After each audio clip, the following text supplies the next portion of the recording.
Agora sim, bem-vindos, pessoal, bem-vindos a mais esse encontro onde nós fazemos leitura facial através de estudo de caso ou de aula, como você quiser chamar. Então, me chamo Rafael Bronizo, principalmente para quem é do YouTube, que está chegando aí, que não me conhece. Aqui você encontra a leitura da face e não é das microexpressões faciais. Aqui nós estudamos a morfologia e aí utilizamos várias bases, né? Como fisiognomonia, morfopsicologia, usamos alguns métodos que já são considerados pseudocientíficos, usamos outros que são considerados científicos, enfim, nós utilizamos aqui uma técnica, né? Na verdade é uma técnica com base em diversos elementos, que vão de psicológico, biológicos e outros mais. Então quem já é da casa sabe que o nosso papo aqui tenta sair o máximo da subjetividade, sair o máximo do esoterismo e entrar o máximo em fatores fundamentados, tá certo, pessoal? E o que eu trago hoje de conteúdo para vocês é, já nessa terceira temporada, né, que nós entramos, é bem interessante. Primeiro de tudo, eu queria que você olhasse para essas imagens aí. Nós temos em cima o Tom Cruise, quando ele era jovem, e depois já, né, nos dias de hoje. E embaixo nós temos o Jim Carrey, quando ele era jovem, e nos dias de hoje. Então, eu vou pedir você para olhar e tentar identificar aí, enquanto eu dou a minha tossidinha aqui do lado, que inclusive se eu tossir algumas vezes, relevem por favor, porque no momento em que esse vídeo está sendo gravado está um frio danado, e acredito que aí também. Mas vamos lá, o que você identifica de diferente do Tom Cruise novo dos dias de hoje e do Jim Carrey do passado para o dos dias de hoje? Rapidinho, identifica aí. Conta até 5. 1, 2, 3, 4, 5. Identificou algo de interessante? Então vamos lá. A primeira coisa que eu quero abordar aqui com vocês é a expansão facial. Esse é um assunto amplamente abordado na morfopsicologia, que inclusive foi a partir dos estudos de Claude Sigald que o Dr. Louis Corman, que foi o fundador, vamos dizer assim, que desenvolveu a morfopsicologia, se baseou para poder abordar essa questão de expansão facial. Então, um dos pilares da morfopsicologia é a forma como que o ser humano se expande no seu espaço, tá certo? Então aqui, olha, você olhar a face do Tom Cruise do passado para o dos dias de hoje, houve uma expansão facial. Você vê nas laterais como que se expandiram, né, as laterais. Você percebe que aqui o rosto é mais fino do que aqui. Em contrapartida, no Jim Carrey, já foi ao contrário, porque aqui embaixo ele era mais expandido e o tempo modificou isso. Parece que ele se retraiu mais. E isso tem um porquê, que na verdade é o que nós vamos, né, abordar agora. Então já deixa o like aí porque vai valer a pena. E pessoal, dá trabalho fazer um conteúdo como esse. Bom, para começar eu quero mostrar para vocês, né, um exemplo de adaptação ao meio, que é um exemplo didático. Esse exemplo não foi criado por mim, ele já existe em literaturas de morfopsicologia, mas eu trouxe aqui para vocês para elucidar o que seria essa adaptação ao meio, essa expansão. Então você vê que o caracol aqui, ele está totalmente, né, dentro da sua casa aí, né? E aqui você vê que ele sai, ele começa a caminhar. Só que para ele sair da sua casa, ele tem que se sentir seguro, ele tem que se sentir que no ambiente externo ele não vai ter nada que comprometa a sua, vamos dizer assim, a sua vida. Então é uma questão já de instinto adaptativo do animal, enfim. Mas isso é um fato que você vê. E você não vê só nos animais, não.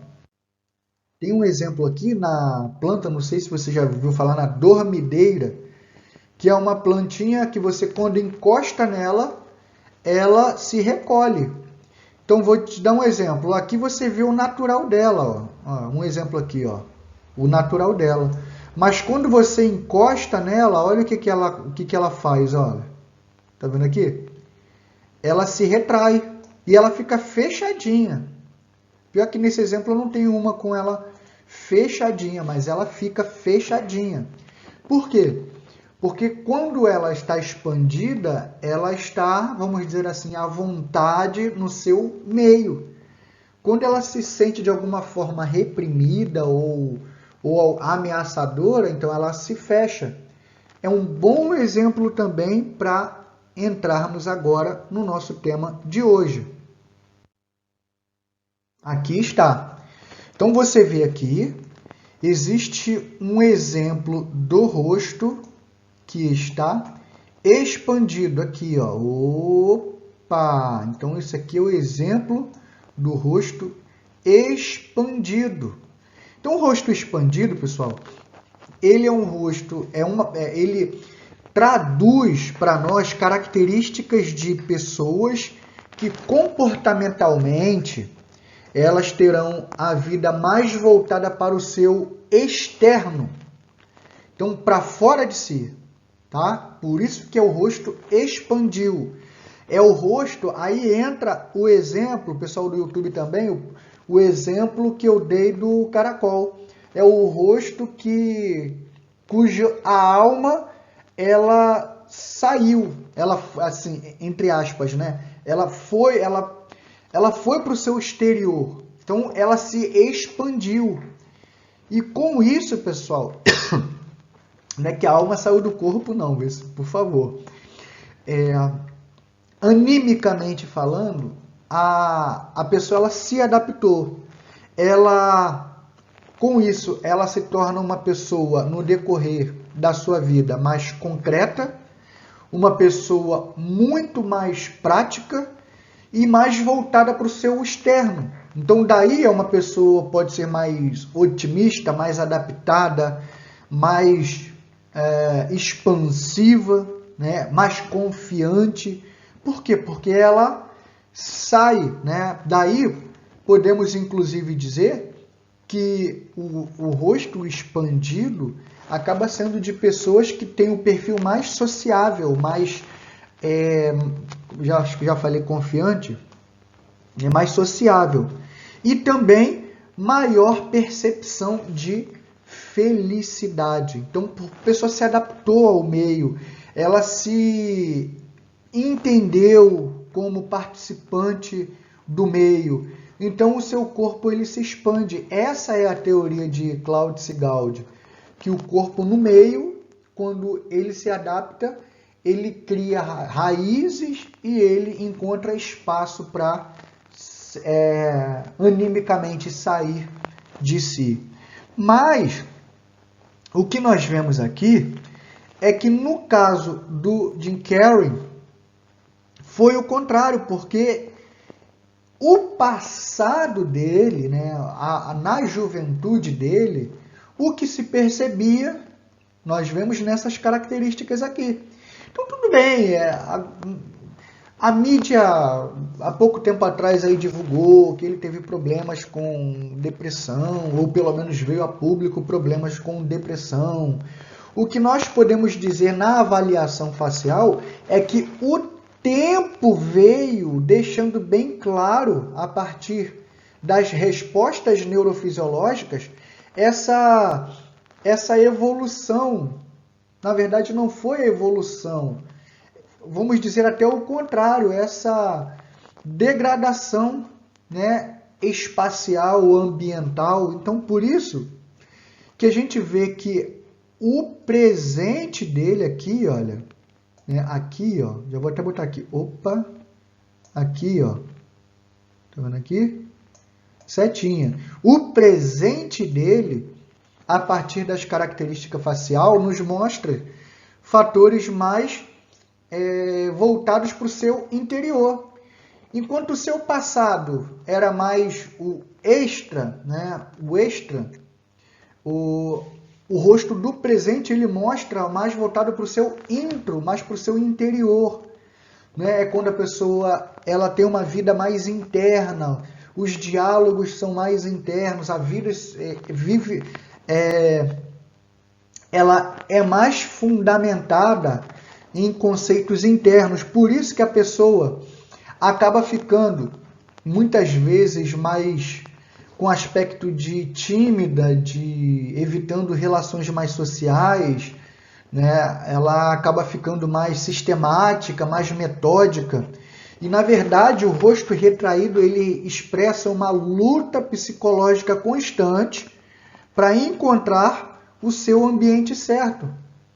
Então, enquanto a gente viu ali o caracol que saiu, né, que a partezinha, né, ali da lesmazinha saiu, aqui no rosto retraído a gente vê o contrário. A gente vê a parte que entrou, né, voltou para dentro do seu, né, casulo, né, da sua casinha. Isso vai revelar essa luta constante, né, para se adaptar.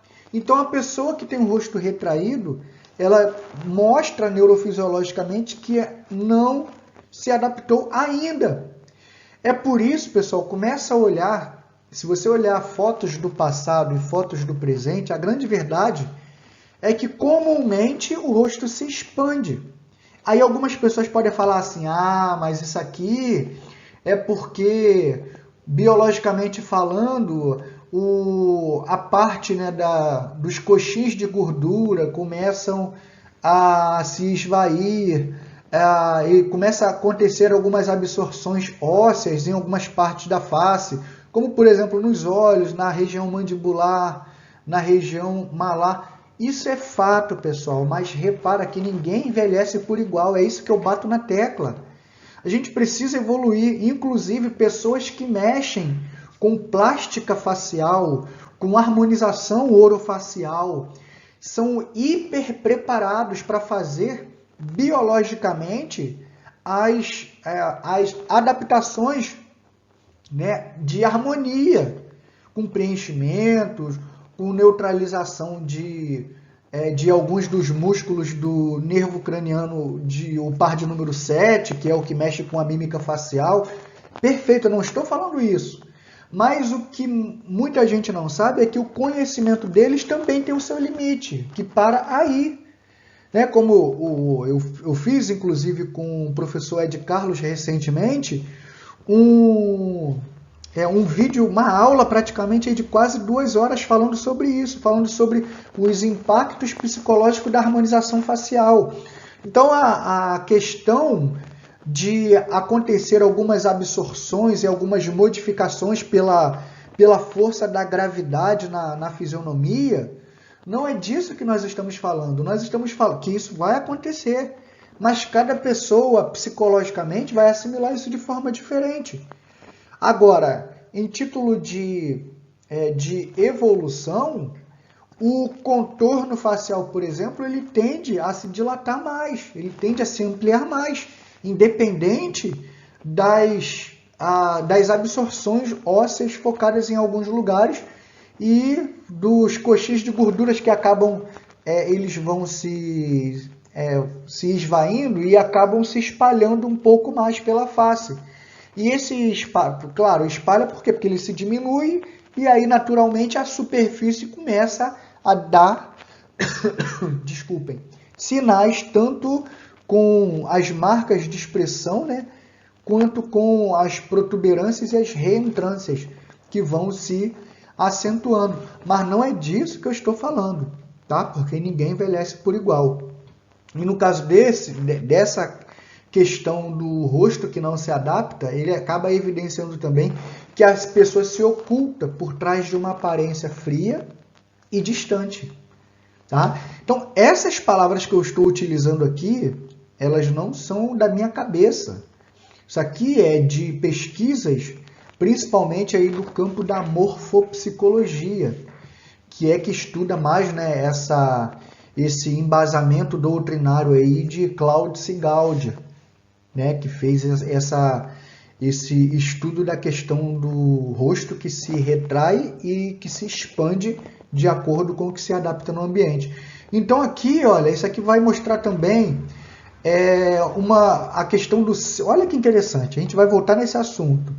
Que nessa característica aqui, geralmente você vê que o círculo de amizade dessas pessoas ele é pequeno. Porque essas pessoas preferem ficar mais sozinhas, mais na delas, são mais para dentro. Então o nível de diálogo geralmente é mais o diálogo interno, o seu nível de conversa, né, o nível de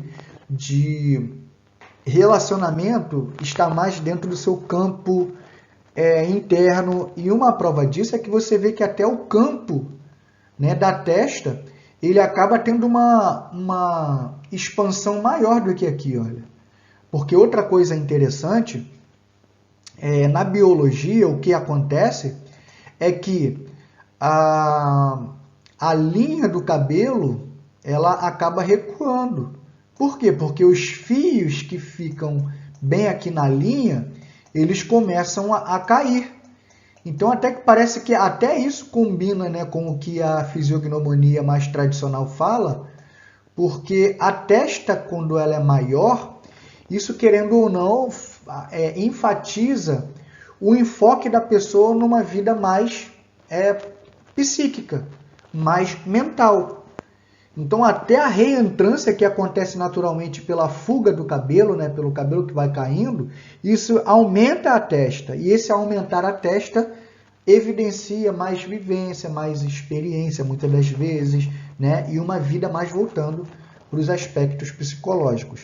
Tanto é que muitas vezes a pessoa fica literalmente calva nessa região aqui, que é quando a gente vê aí que o processo mental dela ele é muito profundo, né? Muito intenso.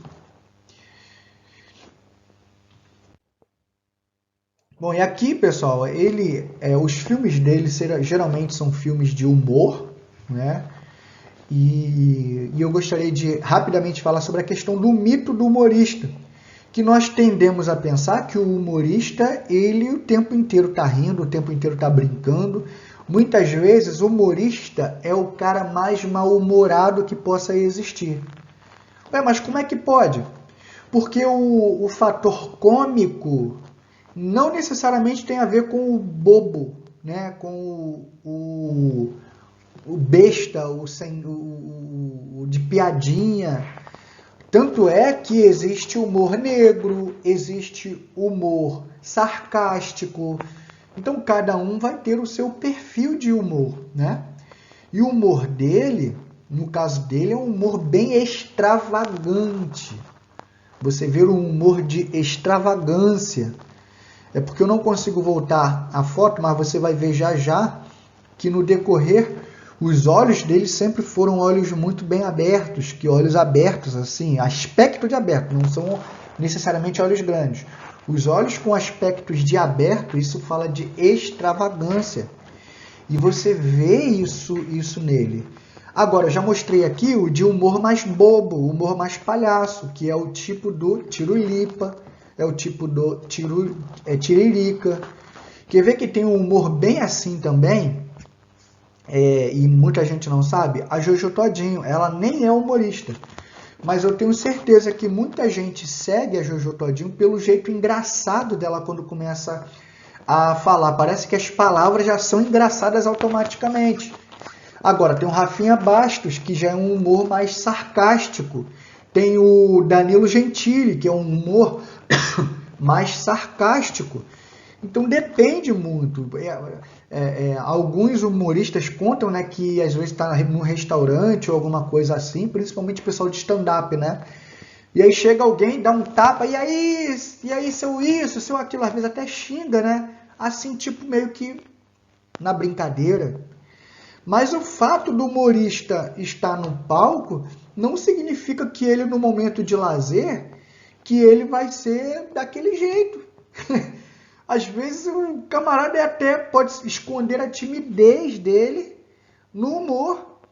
E muitas vezes Freud já fala sobre isso, que o humor, às vezes, de uma pessoa pode ser um mecanismo de defesa dela, para esconder, para camuflar a tristeza, para camuflar a inibição, para camuflar a insatisfação com a vida, e camufla um monte de coisa. E aí a pessoa tende a cair muitas vezes para o humor. Tem até, um dos seminários, né, que eu participei de psicanálise, o palestrante ele até comentava, né, sobre um grande humorista e famoso que ele não dormia se não tomasse remédio controlado. E aí, onde que a gente pensa? Porque a gente assimila humor à felicidade. O humor ele pode até estar ligado à alegria, né? Que a alegria tem a ver com momentos, é uma emoção. Agora, felicidade não. Tem muita gente que faz humor que é infeliz e tenta esconder ou camuflar essa infelicidade no humor. Tá? Agora, a alegria, que é um estado de espírito do momento ali, né? Provocado pela situação do momento ou pelos pensamentos que a pessoa nutre no momento. A pessoa pensa numa situação legal que ela viveu, ela vai ficar ali ela vai ficar alegre, tá? Ela pensa num momento triste, ela vai ficar mais cabisbaixo, vai ficar triste, porque o sinônimo, né, o antônimo de alegria é tristeza. Então não confunda o antônimo, o oposto, né, o antônimo de alegria não é infelicidade, é tristeza. Então o contrário de quem está triste está alegre. O contrário de quem está infeliz está feliz. Cuidado para você não juntar uma coisa com a outra, tá certo? Então às vezes a pessoa pode ter uma vida inteira forçando alegria, produzindo alegria para os outros e ser extremamente infeliz. Porque ela pode ter, por algum motivo, a sensação, mesmo que tenha dinheiro, que tenha status, que tenha fama, ela pode ter uma vida inteira com a sensação de que não é feliz, apesar de fazer os outros felizes. Não consegue ser feliz, apesar de fazer os outros alegres. Apesar de conseguir fazer os outros riem. Apesar de fazer os outros saírem até de um quadro depressivo. Tá certo? Porque a depressão, ela pode estar vinculada não só à tristeza, né, ou com a sensação contínua de infelicidade. Porque quem é infeliz não é adaptado. Quem é infeliz não é adaptado ao meio, no caso, né? Quem é infeliz não se achou ainda, né? Ou então se achou no ambiente e se viu forçado a sair desse ambiente para viver outros ambientes. Por isso que a pessoa fala assim, eu era feliz e não sabia. Porque ela perdeu aquela sensação de felicidade quando ela se desvinculou de algo que fazia sentido para a vida dela. Agora, não podemos também associar felicidade com acomodação. Antes eu vivia numa situação cômoda, então eu me sentia feliz. Aí a gente tem que tomar cuidado. Então, será que realmente era feliz ou era cômoda? Não tinha problema com dinheiro, não tinha problema com isso, não tinha problema com aquilo, então eu estava cômoda. Isso não necessariamente é felicidade. Felicidade tem a ver com adaptação de vida, tem a ver com sentido na vida. Tem pessoas que fazem os outros bem de alguma forma, mas por causa do retorno que ela está tendo. Ela não está sendo feliz. Ela está gozando de alegria do que aquele momento está proporcionando para ela.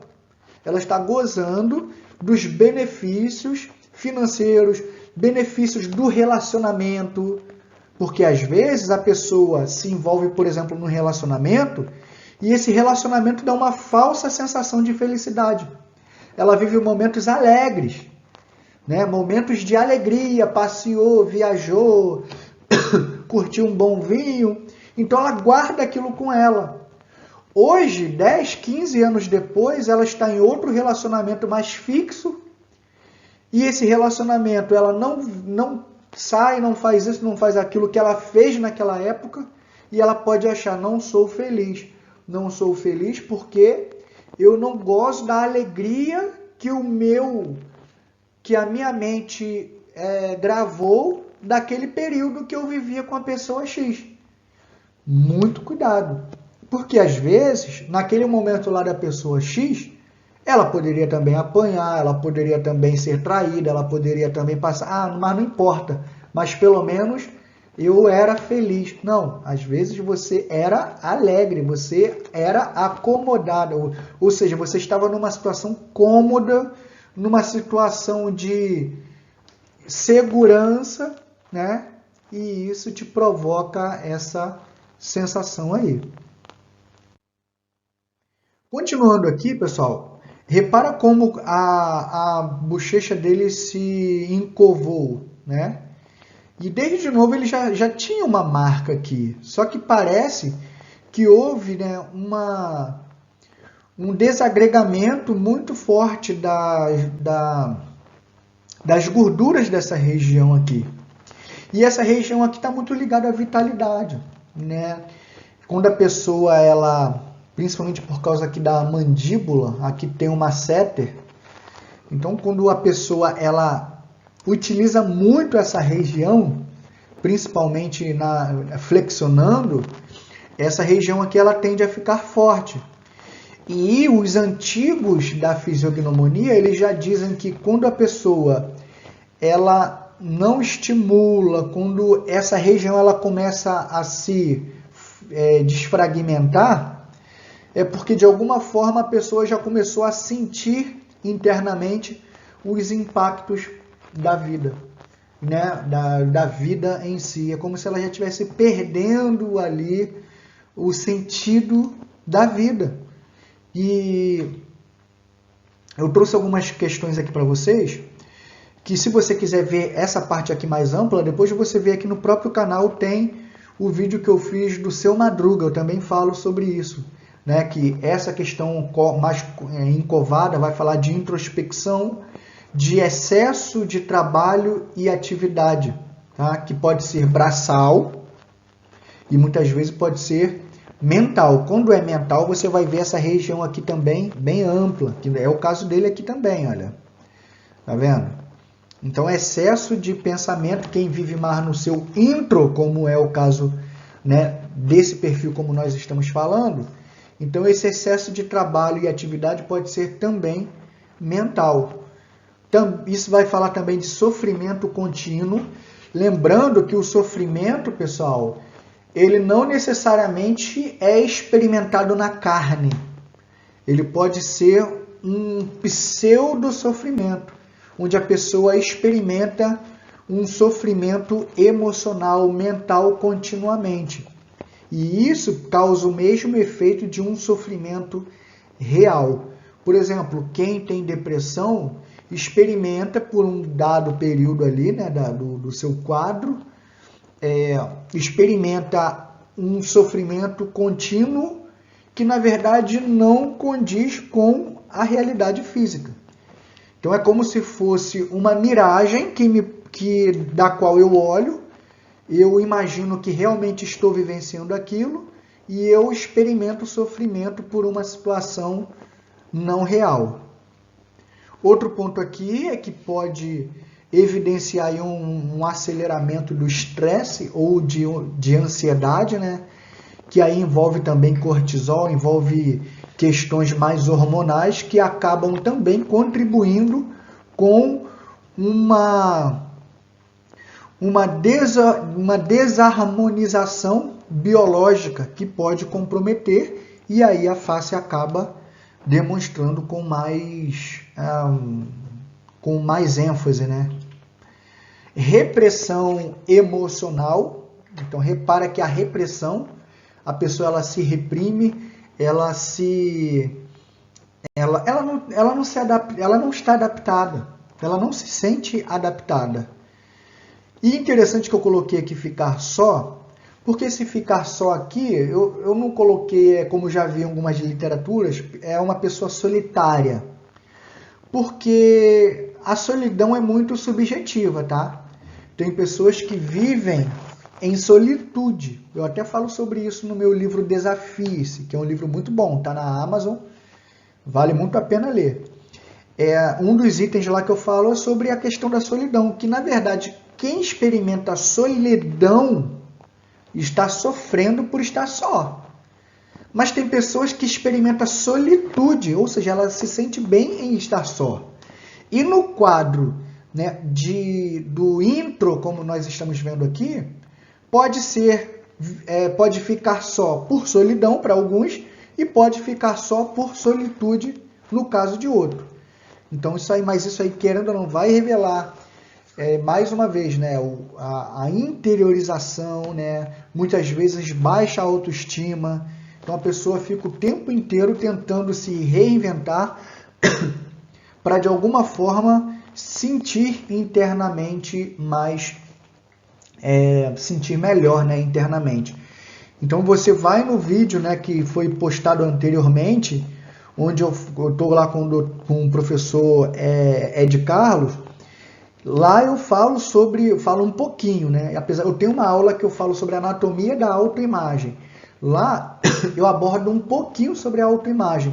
Vale muito a pena você ver, porque quando a gente fala de baixa autoestima, é porque a nossa autoimagem que está em camadas anteriores já foi comprometida há muito tempo. Então quem tem problema de autoestima é porque primeiro teve problema de autoimagem, porque autoimagem é como eu me vejo, e a forma como eu me vejo vai impactar na minha autoestima, que é como eu me sinto.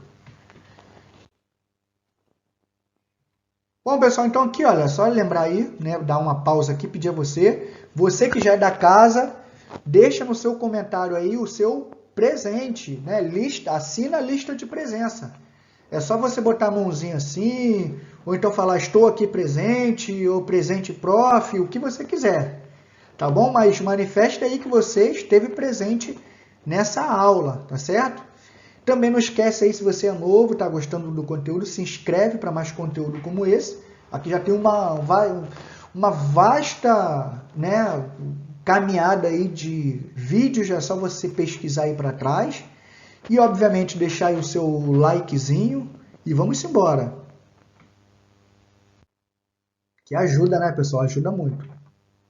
Agora, para continuar aqui, pessoal, olha só quantas coisas eu poderia falar aqui. Eu vou dar uma pausa aqui. E eu já venho numa trajetória aí, nossa, tem o quê? Tem uns 40 dias direto postando vídeo. Eu não sei o que acontece. É bem verdade que a verdade é essa, a maioria não ajuda, pessoal. É porque muita gente parece que não quer ver, né, os outros crescerem. Eu estou me esforçando para fazer o canal crescer. Mas esse canal crescer não basta ter conteúdo. O conteúdo tem que ser bom para ele crescer, esse é um ponto. E como é que eu sei que o conteúdo é bom? Porque lá no SEO, que é quando a gente faz a análise dos gráficos, todos os vídeos aqui, pessoal, ele bate 99% e 100% de satisfação. Então, como é que pode um vídeo de 99% e 100% de satisfação o algoritmo não jogar, né, para mais pessoas assistirem? Então, tem alguma coisa errada. É porque a maioria maçante de quem assiste os vídeos, assiste, se deleita, anota, cresce, se desenvolve e não tem a coragem, pessoal, de ajudar, né, de compartilhar num grupo, ou com alguém que também possa gostar desse assunto, ou de miseravelmente deixar um comentário, ou se inscrever, ou comentar. Então ajuda, pessoal, o trabalho a crescer. Eu vou parar novamente, não vou mais postar todos os dias, vou voltar de novo a postar aí semanalmente, porque eu paro, isso aqui dá trabalho, é tempo para editar e tudo mais, mas eu dependo de vocês. Então olha só, nós temos assunto aqui para falar sobre testa, que essa testa aí do jeito que contribui para o todo. Eu tenho para falar sobre sobrancelhas baixas. Olha lá, os lábios dele superior como é que é fino. E pessoal, aprenda isso. A testa alta dele com a sobrancelha baixa dele, sobrancelha baixa não tem o mesmo resultado para todo mundo. Vai depender do contexto. Olha, os lábios superior fino não vão ter as mesmas informações para todo mundo. Então, para eu poder trazer aqui, olha lá, os olhos dele que são ascendentes, os olhos dele são sampaco. Olha quanta coisa interessante. A pálpebra é cortada aqui. Você vê que a orelha é grande. Aqui, olha, o pomo de Adão dele é protuberante, é alto. Deixa eu ver mais o que eu esqueci de falar aqui, olha. A boca é descendente, a boca é grande. Então, olha só quanta coisa tem para eu falar ainda. Então, para eu continuar, se eu ver aqui, olha, que tiveram aqui pelo menos 100 comentários, eu vou passar para a próxima. Então, a nossa meta aqui vai ser 100 comentários. O que eu boto? Bota carinha, bota alô, bota gostei, bota não gostei, bota tá legal, bota qualquer coisa que você colocar. Isso aqui não é... Quer dar um feedback do que você achou? Bota também aí, pessoal. Mas precisa ter uma manifestação de vocês, porque tendo manifestação, o YouTube vai entender que o conteúdo ele é relevante para a audiência e vai jogar para mais pessoas. Aí eu consigo levar para mais pessoas, tá? E por último, pessoal, vou voltar aí, olha, aguardem, né? O Clube da Face, eu confesso, clubedaface.com não é para todo mundo. Não é baixo investimento, não é todo mundo que pode. Então, se você quiser, eu quero focar só em aprender a analisar rosto. Esse curso aqui, ele é o mais validado que eu tenho até hoje, pessoal, de tantos cursos que eu tenho. Eu pensei até em atualizar esse curso aqui para vocês terem ideia, fazer um novo. Quando eu comecei, eu percebi que não ia ficar com a mesma objetividade e com o mesmo resultado que teve. Então aguardem aí, em breve, esse curso Análise de Rosto vai voltar com tudo aí. Tá bom, pessoal? Então é isso. Beijo grande e aguardo. Se tiver aí, se chegarmos a 100 comentários aí, nós vamos para a parte 2 desse vídeo. Valeu, pessoal. Tudo de bom para vocês e até uma próxima oportunidade, hein? Obrigado pelo carinho de todos. Tanto do pessoal do YouTube quanto quem está aqui em tempo real. Valeu!